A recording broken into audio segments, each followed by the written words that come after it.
గాన విశారదే సంగీత శారదే జగదంబ మమ్మ మాతేశ్వరి.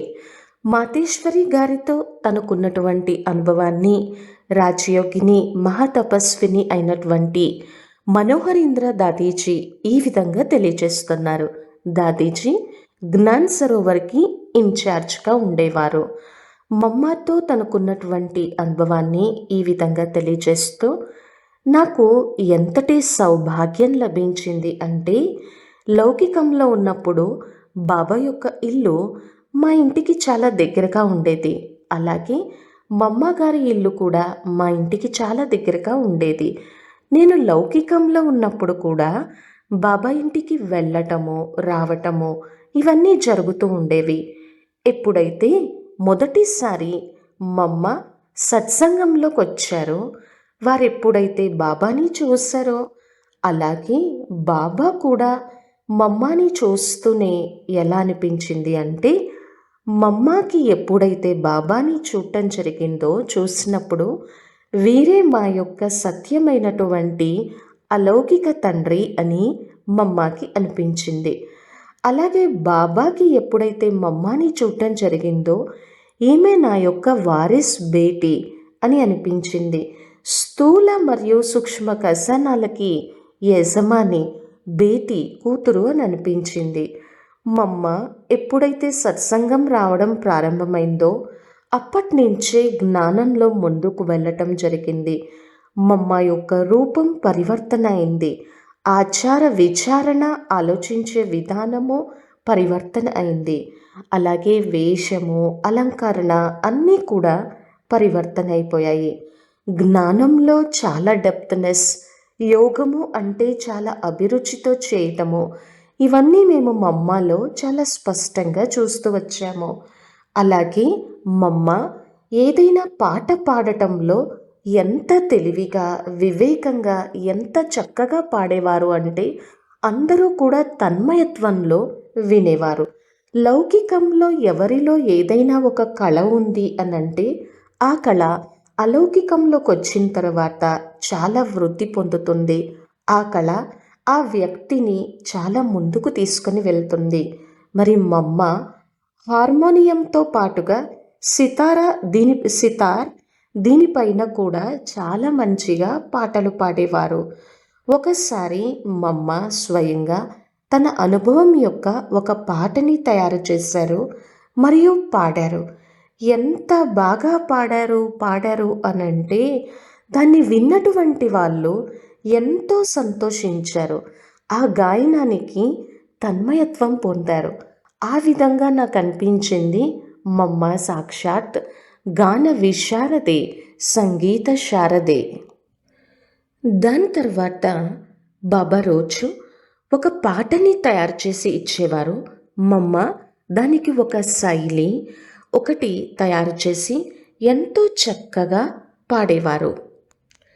ఈ విధంగా సత్సంగంలో గీతా జ్ఞానము మరియు ఏదైనా ఒక పాటని చాలా చక్కగా మధురతతో పాడి వినిపించటము, ఈ రెండింటికి కూడా ఆకర్షితమయ్యి దినప్రతిదినము సత్సంగంలో వచ్చేటువంటి వారి యొక్క సంఖ్య పెరుగుతూ వచ్చింది. ముఖ్యంగా దానిలో మాతలు మరియు కుమారీలు ఎక్కువ సంఖ్యలో ఉన్నారు. ఆ సమయాన దివ్య దృష్టి దాత బాబా కూడా దివ్య దృష్టి యొక్క బండారాన్ని ఓపెన్ చేశారు అనే చెప్పాలి. ఓం యొక్క ధ్వని వింటూనే చాలామంది మాతలు మరియు కుమారీలు ధ్యానంలోకి వెళ్ళిపోతూ ఉండేవారు. వారు ధ్యానంలోకి వెళ్ళి అనేక ప్రకారాలైనటువంటి దివ్య దృశ్య సాక్షాత్కారాలను చూసేవారు. మాతలకి స్వర్గము మరియు శ్రీకృష్ణునితో పాటు ఆడటం పాడటం ఇటువంటి యొక్క సాక్షాత్కారాలని దివ్య దృష్టి దాత ఆల్మైటీ బాబా చేస్తూ ఉండేవారు. కనులు మూసుకొనే ఉంటారు, కానీ వారు శ్రీకృష్ణుణ్ణి సాక్షాత్తు చూస్తూ ఉండేవారు. శ్రీకృష్ణుడు వస్తూ ఉన్నారు అని, వారి వెనుక మేము వెళ్తున్నాము అని అద్భుతమైనటువంటి సాక్షాత్కారాలని బాబా చేయించటం జరిగింది. ఆ తర్వాత బ్రహ్మా బాబాకి కూడా తెలిసింది, ఈ మాటలు నాలో శ్రీకృష్ణుణ్ణి చూస్తున్నారు మరియు నన్ను పట్టుకునేటువంటి ప్రయత్నం చేస్తున్నారు. ఆ విధంగా మమ్మాలో కూడా శ్రీ మహాలక్ష్మి సరస్వతీదేవి యొక్క సాక్షాత్కారం అయ్యేది. ఈ విషయము అందరికీ తెలిసింది. ఈ విధంగా దాత లేఖరాజ్ గారి యొక్క సత్సంగంలో శ్రీకృష్ణుని యొక్క శ్రీ రాధ యొక్క సాక్షాత్కారం అవుతుంది అని చాలామంది రావడం వలన సత్సంగం పెరుగుతూ వచ్చింది. ఏ విధంగా సత్సంగంలో సంఖ్య పెరుగుతూ వచ్చిందో ఆ విధంగా మమ్మ యొక్క బాధ్యతలు కూడా చాలా పెరుగుతూ వచ్చాయి. మమ్మ యొక్క లౌకిక పేరు రాధ అందరికీ తెలుసు. మరి సత్సంగంలో ఓం ధ్వని చేయిస్తూ ఉండేవారు మమ్మ. అందుకని ఆమె పేరుని ఓం రాధే అని పెట్టడం జరిగింది. ఎప్పుడైనా సరే ఏదైనా ఒక మాతని కానీ లేకపోతే ఒక కుమారిని కానీ అడిగినట్లయితే మీరు ఎక్కడికి వెళ్తున్నారు అని వాళ్ళు చెప్పటం అయ్యేదన్నమాట. మేము ఓం ధ్వని చేయించేటువంటి ఓం రాధ దగ్గరికి వెళ్తున్నాము అని చెప్పేవారు. ఎందుకు వెళ్తున్నారు అనంటే ఆమె ఎంతో చక్కగా మధురతతో ఓం ధ్వని చేయటము నేర్పిస్తున్నారు. అది మాకెంతో సంతోషంగా అనిపిస్తుంది. దాని యొక్క అర్థాన్ని వినిపించి ఏకాగ్రంగా ఎలా ఉండాలో, భగవంతునితో ఎలా కనెక్ట్ అవ్వాలో నేర్పిస్తున్నారు. అందువలన మేము ఓం రాధే దగ్గరికి దాన్ని నేర్చుకోవడానికి వెళ్తున్నాము అని చెప్పేవారు. ఆ తర్వాత తమ బంగ్లా మరియు సత్సంగం యొక్క మొత్తం బాధ్యతల్ని ఓం రాధకు అప్పగించి బాబా తన పరివారంతో పాటుగా కాశ్మీర్ వెళ్ళటం అయింది. మమ్మ ఎప్పుడైతే సత్సంగంలోకి రావడం జరిగిందో అప్పుడు సత్సంగంలోకి వస్తూ సత్సంగం అయిపోయిన తర్వాత ఏదో ఒక సేవ చేసి తమ లౌకిక ఇంటికి వెళ్ళేవారు. మమ్మ ఏ రోజు కూడా ప్రసాదాన్ని తినటం కానీ భోజనాన్ని స్వీకరించటం కానీ చెయ్యలేదు. మమ్మ ఎలా ఆలోచించేవారు అనంటే ఇది భగవంతుని యొక్క మహాయజ్ఞము. మనం ఏ కర్మ చేసినా కూడా దాంతో లెక్క తయారవుతుంది. మనం సేవ చేయాలి అని అంతే. ఆ విధంగా ఆలోచించేవారు. మనమేం సేవ చేయకుండా లేదా చాలా తక్కువ సేవ చేసి యజ్ఞం యొక్క భోజనాన్ని లేదా ప్రసాదాన్ని స్వీకరిస్తే దాని యొక్క బోస మన పైన పడుతుంది అని ఈ విధంగా ఆలోచించేవారు. మన యొక్క పని సేవ చేయటము, అంతేకాని సత్సంగంలో తినటము తాగటము ఇవన్నీ చేయటం కాదు. అయితే మమ్మ ఏమీ తినటం లేదు తాగటం లేదు అనేటువంటి విషయం ఎప్పుడైతే బాబాకి తెలిసిందో కాశ్మీర్ నుంచి బాబా గారు మమ్మాకి ఈ విధంగా లెటర్ రాశారు. బచ్చి, నీవు అక్కడ ఉండటమే చాలా గొప్ప సేవ. నీవు అక్కడ ఉండటం వలన చాలామందికి సేవ జరుగుతుంది. నీవు అక్కడే ఉండాలి. అక్కడే ఆహార పానీయాలన్నీ కూడా స్వీకరించాలి. ఆ విధంగా బాబా యొక్క ఆజ్ఞ అనుసారము మమ్మ అక్కడే ఉండటం స్టార్ట్ చేశారు. లేకపోతే మమ్మ ఉదయాన్నే వచ్చేవారు, సత్సంగం చేయించి సేవ చేసి వెళ్ళిపోయేవారు. మళ్ళీ సాయంత్రం కూడా వచ్చేవారు, సత్సంగం చేయించి సేవ చేసి వెళ్ళిపోయారు. అయితే మమ్మ ఎప్పుడైతే యజ్ఞంలో ఉండటం ప్రారంభమైందో అప్పటి నుంచి మమ్మలో చాలా పరివర్తన కనిపించేది. బాబా కాశ్మీర్ నుంచి కూడా మమ్మకి దాది కుమారక అనగా ప్రకాశ్మణి దాతీకి, చంద్రమణి దాతీకి లెటర్స్ రాస్తూ ఉండేవారు. ఇవి జ్ఞానం యొక్క లెటర్స్. వీటిని చదివి ధారణ చేసి దీంతోపాటు సత్సంగంలో వినిపించండి అని చెప్పేవారు. మమ్మ అదే విధంగా చేసేవారు. అయితే ఎవరెవరైతే సోదర సోదరీమణులు భయపడుతున్నారో వాళ్ళల్లో చాలా ధైర్యాన్ని సాహసాన్ని నింపి జ్ఞానం ఎలా వినిపించాలో మమ్మ నేర్పించేవారు. ఇంత చిన్న చిన్న కన్యలు 16, 17, 18 సంవత్సరాల వయసులోనే ఇంత చక్కగా జ్ఞానం వినిపించటం చూసి అందరూ ఎంతో ఆశ్చర్యవంతులైపోయేవారు. వీళ్ళు ఎంత మహాన్ సుందరమైనటువంటి జ్ఞానాన్ని ఎంత భావనతో వినిపిస్తున్నారు అని ఆశ్చర్యమయ్యేవారు. ఈ విధంగా మమ్మాలో ఆత్మిక శక్తి పెరగటము, మమ్మ ఎప్పుడైతే సందలి పైన కూర్చున్నా లేదా ఎవరికైనా దృష్టి ఇస్తున్నా ఎంతో చక్కగా దృష్టి ఇవ్వటం, అలా దృష్టి ఇస్తున్నప్పుడు అప్పుడప్పుడు శ్రీరాధ శ్రీ లక్ష్మి యొక్క సాక్షాత్కారం అవుతూ ఉండేది. ఈ విధంగా ఆల్ మైటీ సర్వశక్తివాన్ బాబా బ్రహ్మ ద్వారా శ్రీకృష్ణుని యొక్క సాక్షాత్కారం చేయించి అందరికీ ఇదే స్పష్టం చేయించారు. బాబాని భవిష్యత్తులో అవబోయేటువంటి శ్రీకృష్ణ లేదా శ్రీనారాయణ్, అదేవిధంగా ఓం రాధ ద్వారా అందరికీ శ్రీ రాధ మరియు శ్రీ లక్ష్మి యొక్క సాక్షాత్కారం చేయించి ఇదే స్పష్టం చేశారు, భవిష్యత్తులో ఈమె శ్రీ రాధ లేదా శ్రీ లక్ష్మిగా అవుతుంది. అలా నడుస్తూ నడుస్తూ మమ్మలో పాలన యొక్క గుణం చాలా స్పష్టంగా ప్రకటితమైంది. ఆ రోజుల్లో సింధీలో వ్యాపారులు వ్యాపారార్థము విదేశాలు వెళ్ళేవారు. వారు విదేశాలు వెళ్ళినప్పుడు ఇంట్లో మాతలు ఒంటరిగా ఉండేవారు. వారు ఎప్పుడైతే ఈ సత్సంగంలోకి రావడం ప్రారంభించారో వాళ్ళల్లో కూడా ఈ జ్ఞానం యొక్క ధారణ పెరిగింది. వారి యొక్క హావభావాలు, వాళ్ళ జీవితం చాలా సింపుల్గా అయిపోయింది. విదేశాల నుంచి మరి వాళ్ళ యొక్క పతులు ఎప్పుడైతే వచ్చారో వీరిని చూసి చాలా ఆశ్చర్యపోయారు. వీరేంటి ఇంత సింపుల్గా అయిపోయారు అని. ఆ విధంగా బంధనంలో ఉన్నటువంటి మాతల్లో కూడా మమ్మ జ్ఞానంతో తమ మధురవాణితో ఎంతో పాలన ఇచ్చి ధైర్యాన్ని పెంచి శక్తిని నింపారు. ఆ విధంగా ఆత్మిక శక్తిని నింపి వచ్చేటువంటి విఘ్నాలను ఏ విధంగా ఎదుర్కోవాలో మమ్మ వారికి నేర్పించేవారు. అలా అలా మమ్మ యొక్క పాలన యొక్క పార్టు చాలా చాలా పెరిగిపోయింది. ఆ తర్వాత బాబా 8 మంది మాతలు మరియు కన్యలకి సంబంధించి ఒక కమిటీని తయారు చేసి తన యొక్క మొత్తం చల్ అచల్ తన యొక్క మొత్తం సంపత్తిని ఆ కమిటీకి అప్పగించటమైంది. అలా కమిటీని తయారు చేసినప్పుడు ఆ కమిటీలో మొట్టమొదటి పేరు మమ్మ గారి పేరే ఉండేది. అప్పుడు సింధ్లో సత్సంగంలోకి వచ్చేటువంటి వారి యొక్క సంఖ్య పెరుగుతూ వచ్చింది. కానీ బంధనంలో ఉన్నటువంటి మాతలకైనా సరే ఎవరికైనా ఏదైనా ఒక విఘ్నం వచ్చినప్పుడు ఎలా ఎదుర్కోవాలో మమ్మ ఆ విషయాన్ని కూడా నేర్పించేవారు. ఆ తర్వాత బాబా కాశ్మీర్ నుంచి వచ్చిన తర్వాత ఆల్మైటీ బాబా బ్రహ్మ తనువు ద్వారా జ్ఞానం యొక్క గుహ్యమైనటువంటి రహస్యాలన్నీ వినిపిస్తూ మురళి వినిపిస్తూ స్పష్టం చేయటం జరిగింది. ఈ బ్రహ్మయే సమస్త మానవ కులానికి పితామహుడు, పితాశ్రీ బ్రహ్మ అని చెప్పటం జరిగింది.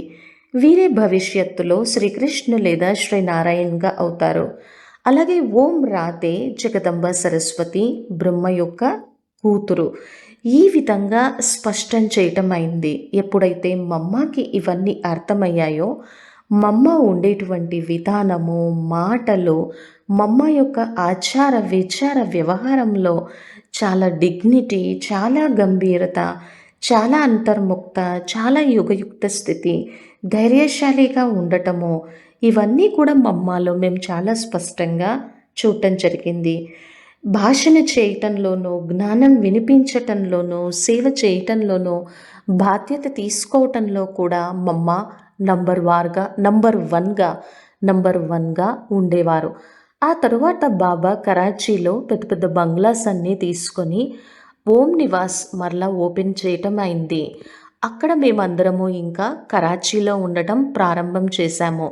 కరాచీలో మమ్మ యొక్క యజ్ఞమాత యొక్క పార్ట్ ప్రారంభమైంది. ఆ భవనంలో దాదాపుగా 450 మంది సమర్పిత బాయి బెహన్ ఉండేటువంటి వారు. మాతలకి వేరే భవనము, కుమారీలు వేరుగా, కుమారులు వేరుగా, ఈ విధంగా 4 వేరు భవనాలలో వ్యవస్థని ఏర్పాటు చేయటం జరిగింది. మమ్మ గారు కుమారీలతో పాటు ఉంటూ మొత్తం బాధ్యతని స్వీకరించటం అయింది.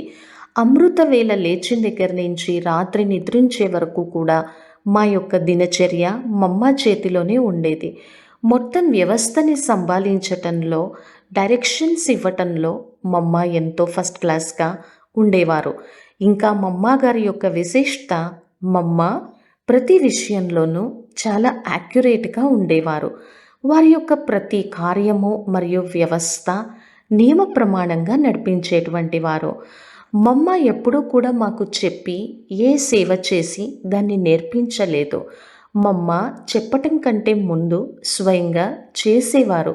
ఉదాహరణ కోసము ఏదైనా వెజిటబుల్ కటింగ్ కానీ, లేకపోతే ధాన్యం సాఫ్ సఫాయి చేయటం కానీ, ఇంకా ఎటువంటి సేవలు యజ్ఞంలో ఉన్నా మమ్మ మొట్టమొదటగా వచ్చి కూర్చొని చేసేవారు. మమ్మ రావడం చూసి మమ్మ చేస్తూనే అందరూ వాళ్ళంతట వాళ్ళే వచ్చేవారు. నువ్వు రా, నువ్వు కూర్చో, నువ్వు చెయ్యి అని మాటి మాటికి చెప్పటం అనేది ఆ రోజుల్లో లేదు. మమ్మ చాలా చాలా తక్కువ మాట్లాడేవారు. కర్మల ద్వారా తన గుణాలను ఎక్కువగా చేసి చూపించేవారు. యజ్ఞం అంటే ఏంటి, యజ్ఞ ప్రసాదం యొక్క మహత్వం ఏంటి, బాబా ఎవరు, బాబా ఎంత మహాన్, బాబా ఎంత ఉన్నతోన్నతమైనటువంటి వారు, ఏ విధంగా బాబా యొక్క మహావాక్యాలకి గౌరవాన్ని ఇచ్చి ఆజ్ఞాకారిగా ఉండాలి, వీటన్నింటినీ కూడా మమ్మ స్వయంగా ప్రాక్టికల్లో నడిచి చూపించి మరియు ఇతరులకి నేర్పించటం జరిగింది. బాబా యొక్క ప్రతి ఆదేశాన్ని, ప్రతి ఆజ్ఞని మమ్మ గారు ఎప్పుడూ ఒక్కసారి కూడా సాధారణంగా భావించలేదు, స్వీకరించలేదు. వారు బాబా యొక్క ఆజ్ఞలని ఎప్పుడూ కూడా స్వయం సాక్షాత్ ఈశ్వరుని యొక్క ఆజ్ఞ, ఆల్మైటీ సర్వశక్తివాన్ బాబా యొక్క ఆజ్ఞగా భావించేవారు. మమ్మకి బాబా విషయంలో ఎప్పుడూ కూడా అణువంత మాత్రం కూడా సంశయం అనేది రాలేదు. సాకార బాబాలో ఎప్పుడూ కూడా నిరాకార బాబాని చూస్తూ ఉండేవారు. బాబా ఏం చెప్పినా కానీ మమ్మ దానికి హాజీ బాబా అని చేసి చూపించి తన ఆజ్ఞాకారి స్థితిని, తన విశ్వాసపాత్ర స్థితిని మమ్మ ఎంతో యాక్యురేట్గా ప్లే చేసేవారు. మమ్మకి బాబా యొక్క ప్రతి సంకల్పము కూడా ఎంతో ప్రియంగా అనిపించేది. ఒకసారి మమ్మకి అనారోగ్యం బాగలేక డాక్టర్స్ ఎప్పుడైతే ఆపరేషన్ చేయించాలి అని అన్నారో, ఆపరేషన్ లేకుండా ఈ రోగము నయం కాదు అని చెప్పారో, అప్పుడు బాబా ఏం మాట్లాడలేదు, సైలెంట్ ఉన్నారు. తరువాత అన్నారు, ఆపరేషన్ కోసం మరి నాకైతే ఏ విధమైనటువంటి ప్రేరణ రావడం లేదు అని అన్నారు. ఈ విషయం పైన కూడా మమ్మ చాలా రాజీగా ఉండేవారు. ఎప్పుడు కూడా సంకల్పం కూడా చేయలేదు. డాక్టర్ గారు ఆపరేషన్ కోసం చెప్పారు చేయించుకుంటే మంచిది అని, మరి బాబా ఏమీ అనలేదు అన్న సంకల్పం కూడా రాలేదు మమ్మకి. బాబాకి ఏది ఇష్టమో నాకు కూడా అదే ఇష్టము అని తన విశ్వాస పాత్రని, ఆజ్ఞాకారి స్థితిని పాలన చేశారు.